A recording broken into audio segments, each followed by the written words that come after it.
resplendente fez-te ouvir a voz do Pai. Eis meu filho muito amado, escutai-o todos vós. Louvor a vós, ó Cristo Rei da eterna glória.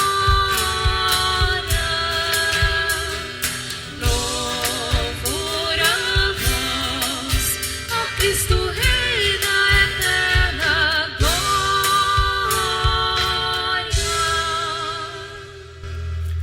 O Senhor esteja convosco.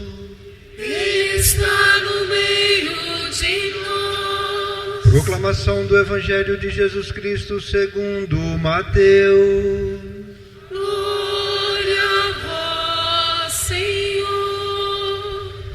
Naquele tempo, Jesus tomou consigo Pedro, Tiago e João, seu irmão, e os levou a um lugar à parte, sobre uma alta montanha, e foi transfigurado diante deles.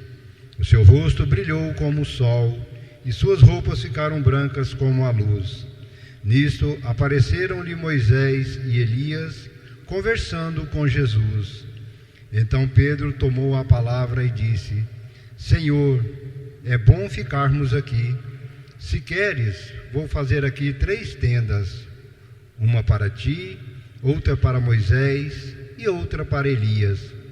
Pedro ainda estava falando, quando uma nuvem luminosa os cobriu com sua sombra, e da nuvem uma voz dizia: Este é meu filho amado, no qual eu pus todo o meu agrado.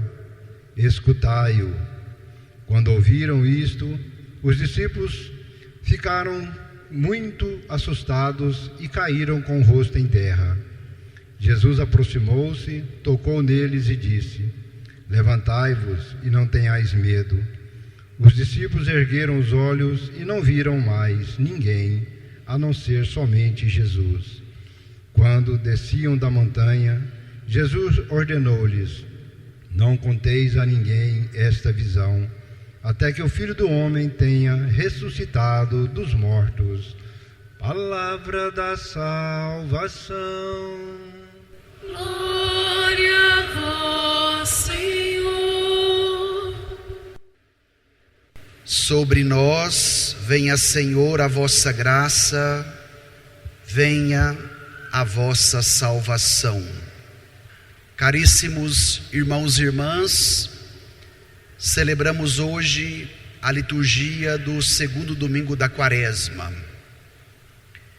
E o texto que a igreja nos apresenta no Evangelho de hoje é o da transfiguração. Mateus capítulo 17, versículos de 1 a 9.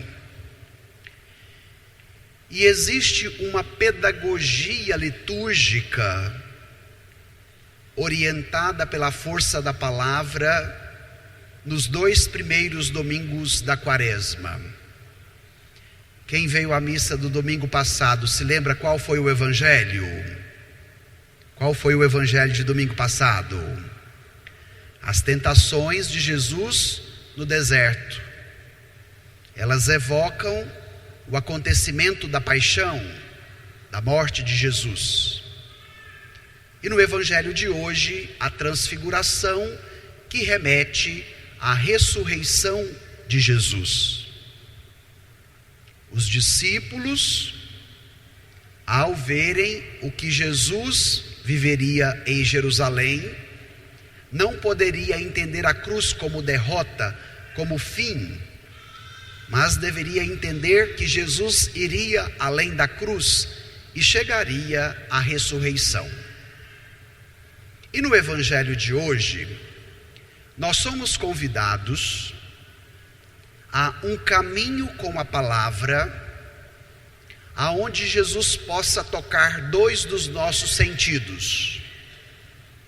O primeiro sentido é o da visão. Os discípulos vão contemplar, vão ver a revelação de Deus que se dá naquela teofania, na transfiguração. Mas depois, o Divino Pai Eterno vai dizer a Pedro, e hoje diz a mim e a você, este é meu filho amado, escutai-o. Então a palavra precisa romper a nossa surdez e abrir os nossos ouvidos. Se permita, na missa de hoje, ser tocado pela força da palavra, que é capaz de purificar a visão e que é capaz também de abrir os ouvidos.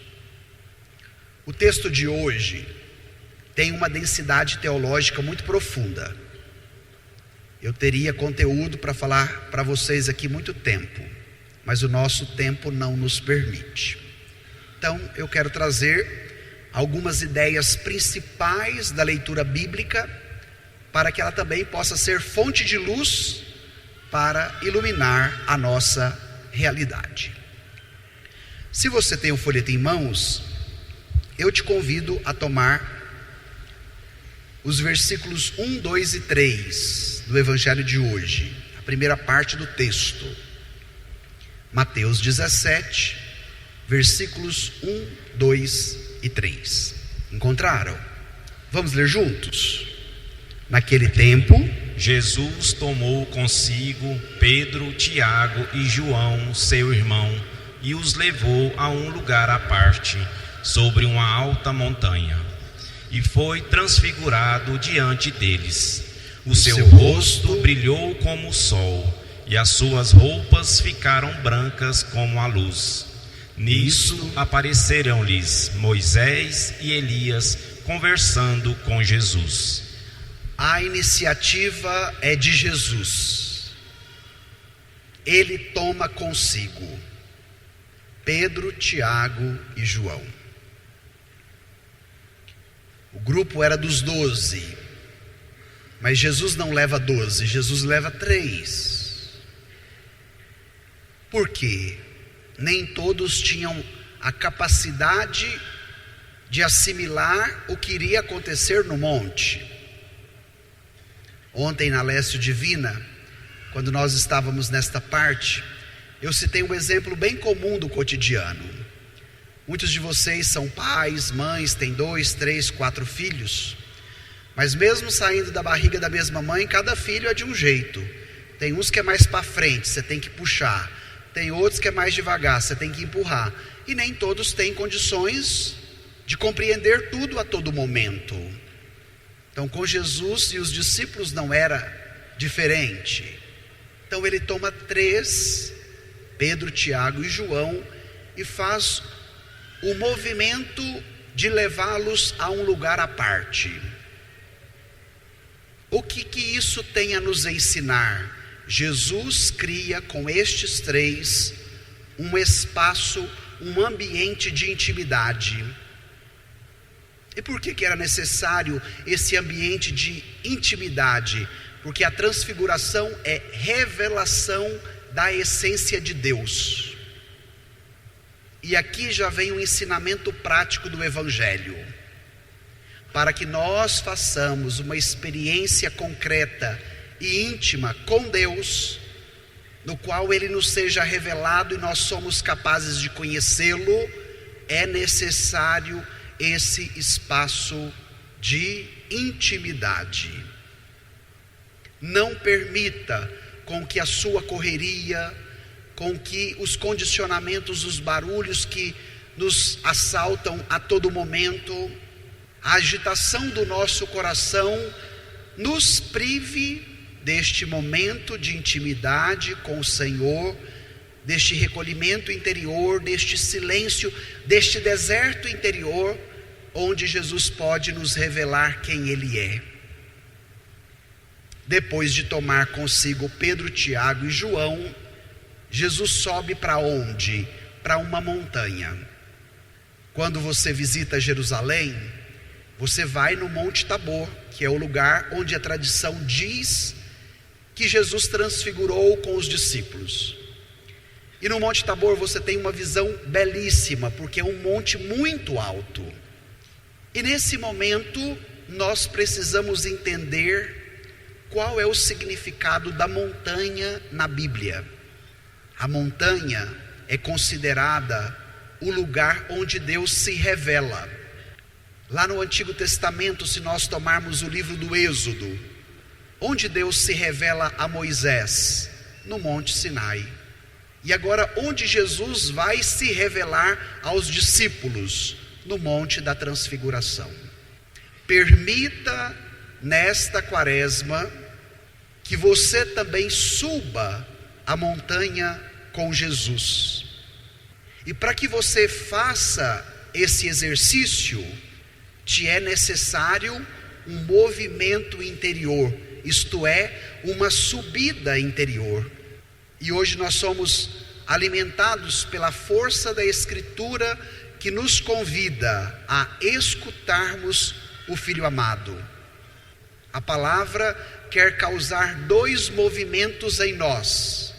O primeiro movimento da purificação da visão, para que nós contemplemos a revelação de Deus, mas o segundo movimento, a abertura dos ouvidos, para que nós escutemos o Senhor. O Papa Bento XVI, no seu livro Jesus de Nazaré, vai dizer que a transfiguração é um acontecimento da oração. A oração é o momento onde Jesus se relaciona com o Pai com muita intimidade e que o Pai se relaciona com Jesus com muita intimidade. E é nesta relação entre o Pai e o Filho que nos é revelado a essência de Deus. E qual é a graça dos discípulos? Eles são inseridos na oração de Jesus com o Pai. E eu quero te dar uma boa notícia. Essa não é uma graça apenas de Pedro, Tiago e João, mas esta graça de ser inserido na oração do Filho com o Pai é de todo aquele que se permite escutá-lo.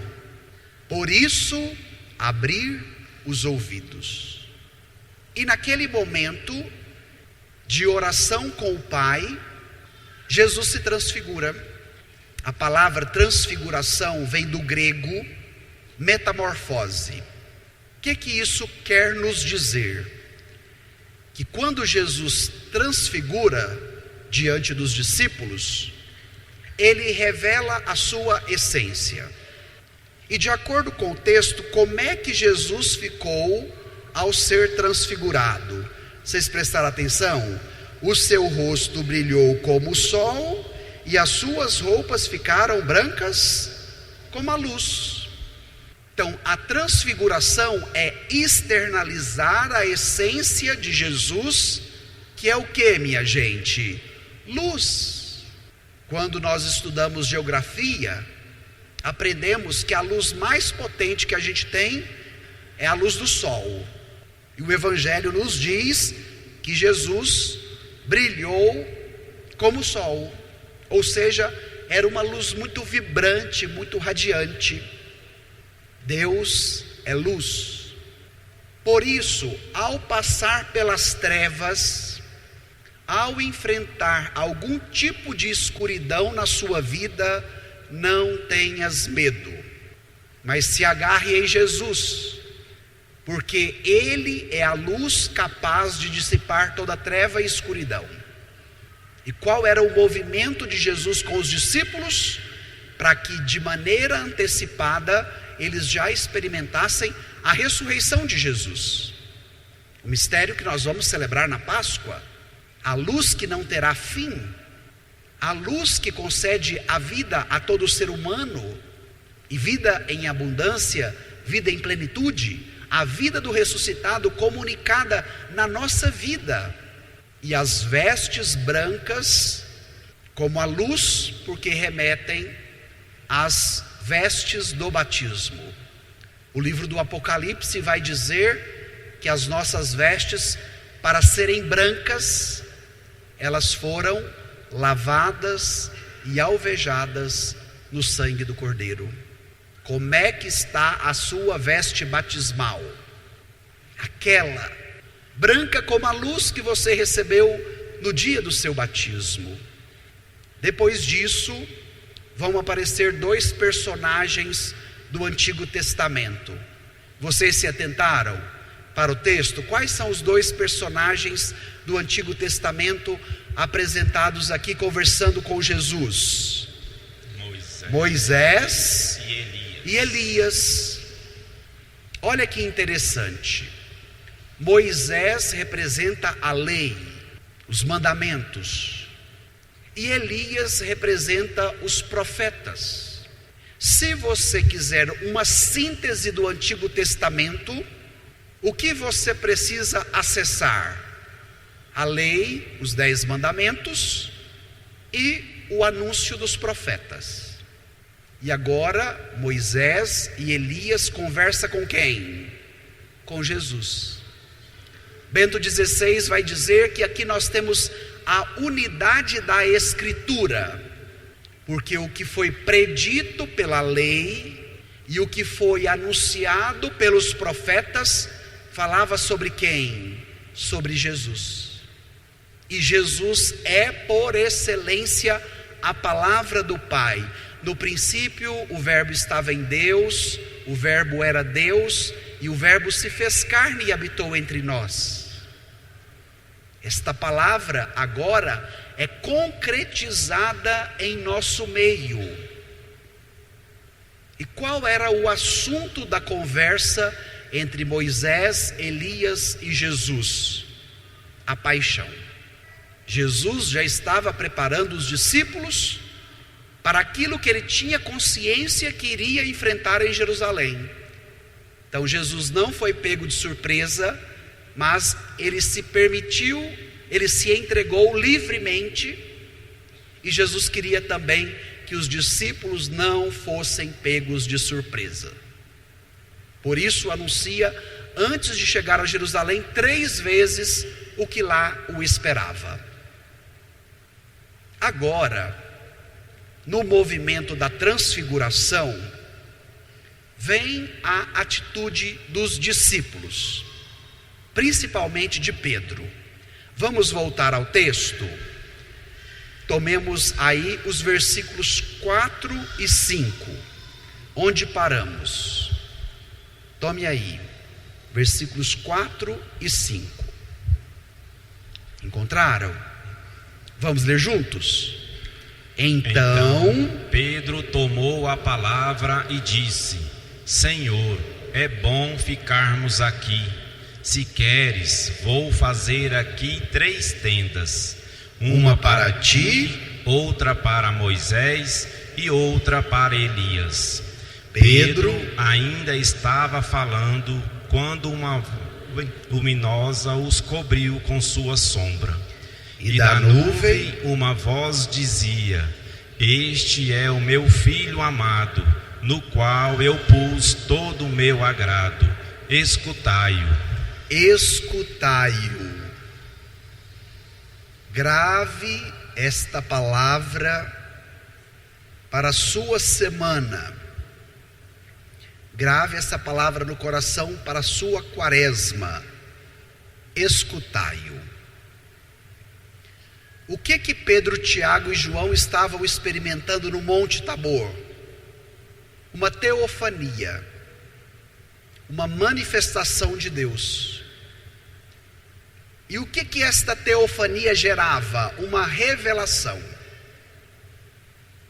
No Antigo Testamento, os judeus não tinham casas fixas, como hoje nós temos. Era um povo itinerante, nômade. Então, para que houvesse a revelação de Deus, o que eles montavam? Uma tenda. Porque eles também moravam em tendas. Quando você visita Israel, ainda existe um grupo chamado Grupo dos Beduínos, que vivem em tendas, até hoje. Então, o que os judeus faziam?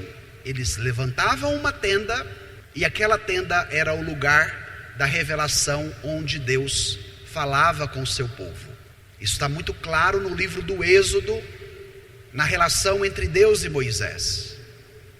E depois disso, os judeus estabeleceram uma festa litúrgica que até hoje é muito importante para o judaísmo, chamado a Festa das Tendas.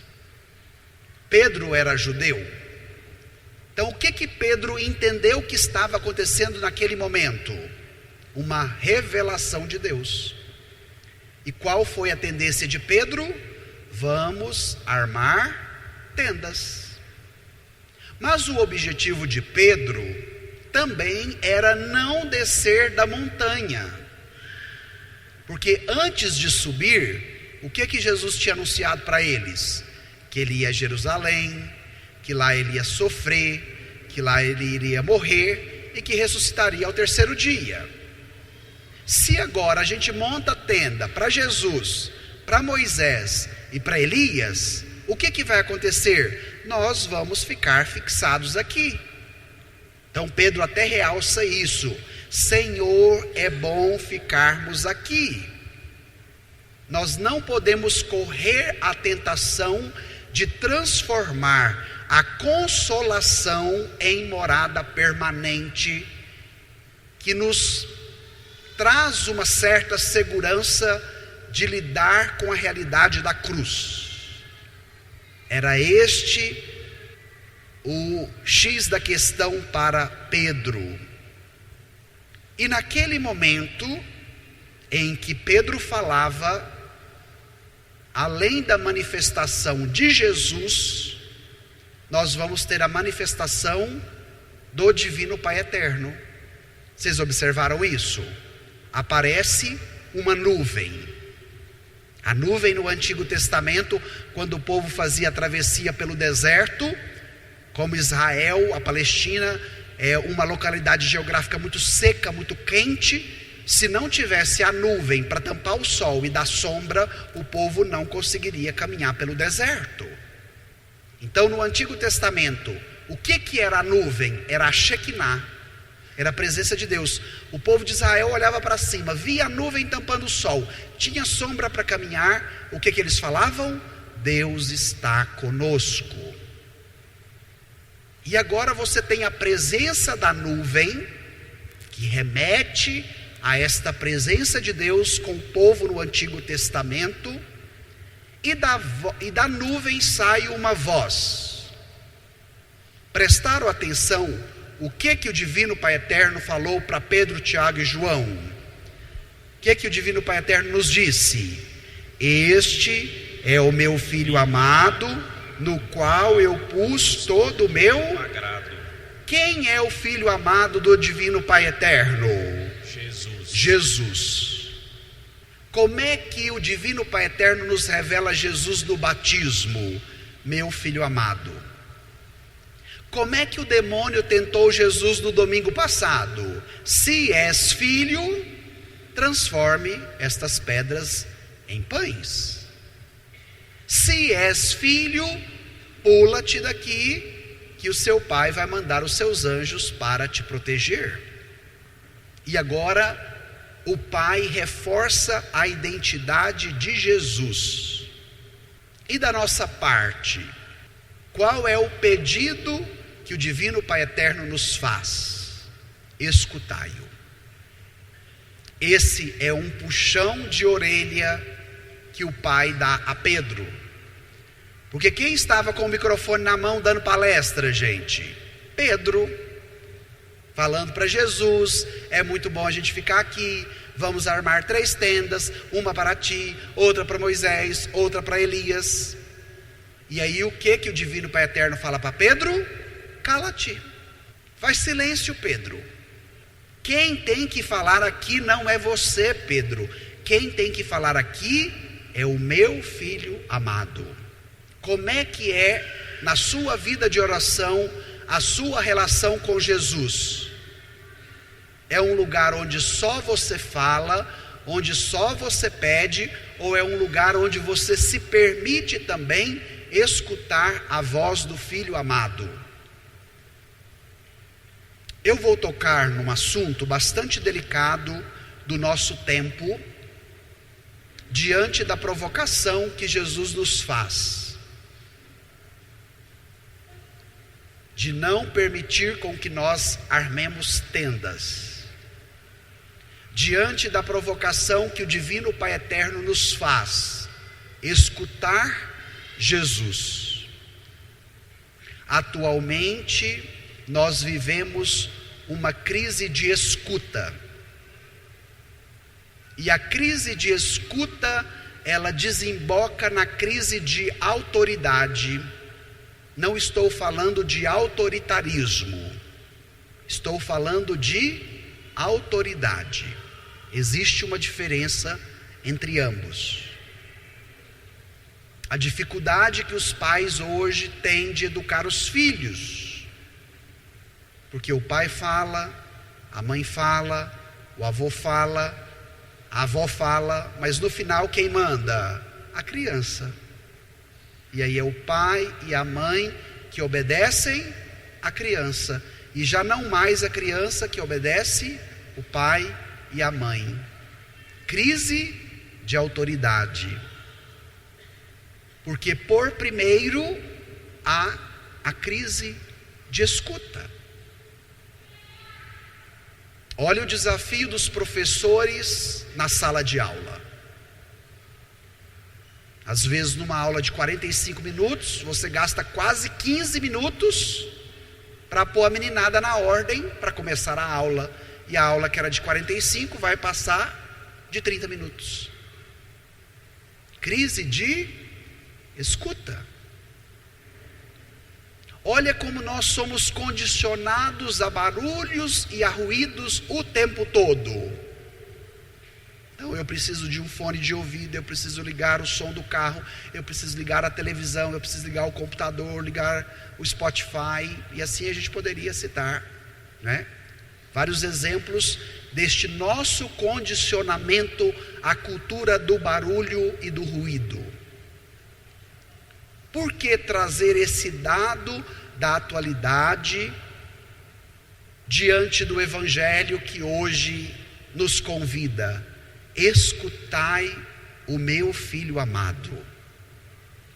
Porque aqui reside uma orientação prática que pode te ajudar na superação da crise da escuta.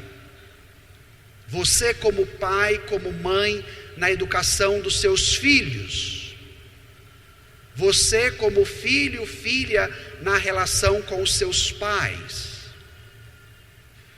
Porque quando nós somos capazes de escutarmos a Jesus e de obedecermos o que Ele nos diz, nós seremos capazes de superarmos a crise da escuta. A primeira leitura nos dá um exemplo muito claro disso. Deus vai chamar Abraão. Diz para Abraão tomar a sua família, sair da casa do seu pai e ir para a terra que o Senhor lhe mostraria. Promete que fará de Abraão uma grande descendência, que vai abençoar a sua descendência.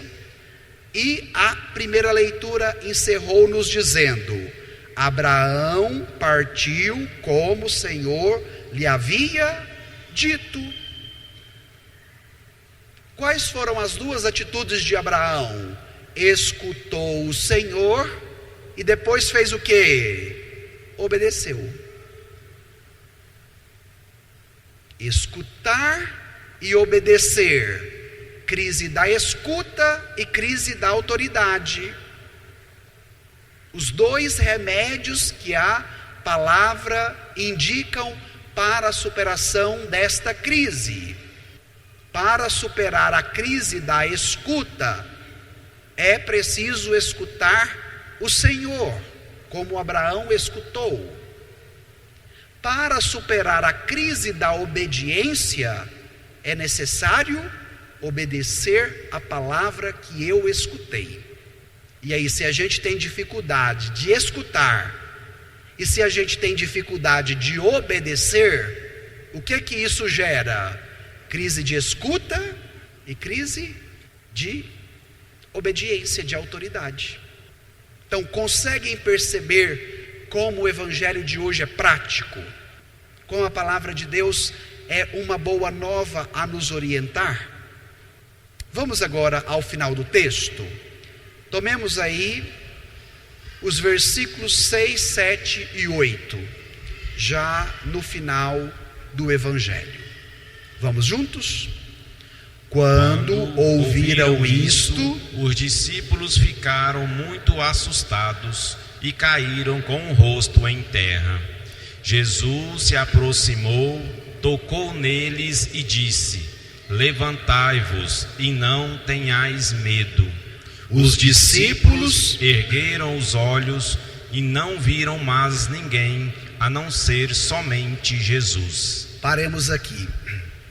No Antigo Testamento, a visão que o povo de Israel tinha era que ninguém era capaz de ver a face de Deus, porque a face de Deus resplandecida era algo tão forte, tão grande, que a nossa pequenez não resistiria e a pessoa morreria. Quando Deus se revela a Moisés, Moisés cai por terra, porque ele não podia ver a face de Deus. O que a transfiguração faz? Nos revela a essência de Deus, a sua luz. Então os discípulos caíram por terra, porque também ficaram com muito medo diante da magnífica experiência que estavam vivendo. Ontem na Lécio Divina eu tomei as 5 atitudes de Jesus com os discípulos na hora do medo. E agora eu pego rapidamente com vocês no versículo 7. Primeira atitude de Jesus, ele aproximou. Segunda atitude, tocou. Terceira atitude, falou, disse. Quarta atitude, levantai-vos. E quinta atitude, não tenhais medo. Tem me preocupado muito o que nós estamos vivendo nos últimos tempos, inclusive dentro da Igreja Católica, o que eu tenho chamado a religião do medo. Os grandes líderes espirituais que têm alcançado as pessoas, principalmente pelos veículos de comunicação social, têm feito de muitos dos católicos reféns das suas pregações e das suas iniciativas pela via do medo. Um cristianismo que passa medo, um catolicismo que amedronta as pessoas. E isso, minha gente, contradiz com o Evangelho. Porque o que Jesus diz para os discípulos? Levantai-vos e não tenhais medo. Jesus não impõe medo, mas o que Jesus faz? Dissipa o medo, manda o medo embora. Não queira ser você refém de pregadores e de pregadoras que te passam medo 24 horas. Sabe por quê? Porque a graça não humilha, mas a graça reergue. O que Jesus diz aos discípulos? Levantai-vos e não tenhais medo. Jesus dissipa o medo, e dissipando o medo, Jesus faz um movimento de reerguimento, de ressurreição, de levantamento. E hoje, boa parte de vocês adoram o discurso religioso do medo. Buscam constantemente pregadores e pregadoras que bombardeiam você o tempo todo, te passando medo. Muitos de vocês gostam de uma pregação que humilha vocês o tempo todo. Isso contradiz o conteúdo do Evangelho, porque o movimento do Evangelho é de levantar, é de reerguer. Repito, a graça não humilha, mas a graça reergue. Levantai-vos. A graça não é pela via do medo, como muitos pregadores fazem, mas a graça, ela dissipa o medo. Não tenhais medo. E depois disso, destas 5 atitudes, os discípulos ergueram os olhos e não viram mais ninguém a não ser Jesus. Esta é a condição última de cada pessoa. No final, minha gente, não vai restar mais nada e nem ninguém. No final restará quem? Eu e Jesus. Jesus e eu. Como é que anda a sua relação com Jesus? Depois disso, Jesus dá agora para eles o comando, que deveriam descer a montanha. Quando desciam da montanha, Jesus ordenou-lhes: não conteis a ninguém esta visão, até que o Filho do Homem tenha ressuscitado dos mortos. Por que Jesus faz esta exortação aos discípulos? Porque eles só iriam compreender a transfiguração na sua essência quando Jesus ressuscitasse. Sem a Páscoa, a transfiguração vira espetáculo. E não era isso que Jesus queria com os discípulos. Então, Jesus proíbe contar, porque a glória só é compreendida à luz da cruz e da ressurreição. Padre, então por que Jesus leva os discípulos para o monte e transfigura? Porque Jesus queria qualificá-los para que eles descessem a montanha e chegassem a Jesus em Jerusalém. E agora eu encerro com outro assunto delicado. Vocês me permitem tratar dele? Descer a montanha. A experiência espiritual, ela deve ser força para que você desça a montanha e enfrente as realidades difíceis do cotidiano. De repente é lá na sua casa, com o seu filho, com a sua filha, com o seu esposo, com a sua esposa. De repente é amanhã no trabalho, com os colegas, ou com a missão que você exerce. De repente é com o seu grupo de amizade, o seu grupo de convivência. A fé, a prática espiritual, a experiência religiosa não pode ser uma fuga da realidade. E esse é um assunto delicado, porque muitas vezes a pessoa se dedica muito à igreja, não pelo que ela está fazendo, mas porque enquanto ela está na igreja, ela não precisa lidar com o marido, ela não precisa lidar com os filhos, ela não precisa lidar com as pessoas que de repente a confrontam. E aí a igreja vai se tornando um ambiente de fuga da realidade desafiadora. E isso não é sadio para a vida da pessoa. O seu caminho de fé não pode ser fuga da realidade. Daqui a pouco a missa vai terminar e nós vamos descer a montanha, vamos voltar para nossa casa. Amanhã é segunda-feira, nós vamos para o trabalho, vamos descer a montanha.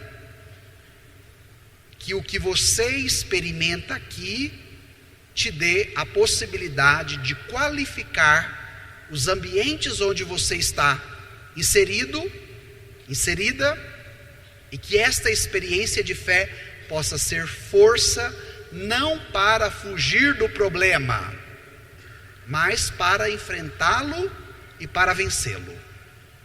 Que nesta manhã de domingo nós abramos o coração para esta graça que o Senhor quer nos oferecer. Façamos um breve instante de silêncio, permitindo com que o Evangelho de hoje nos interpele para a vivência prática. Cheios de amor e confiança, professemos a nossa fé.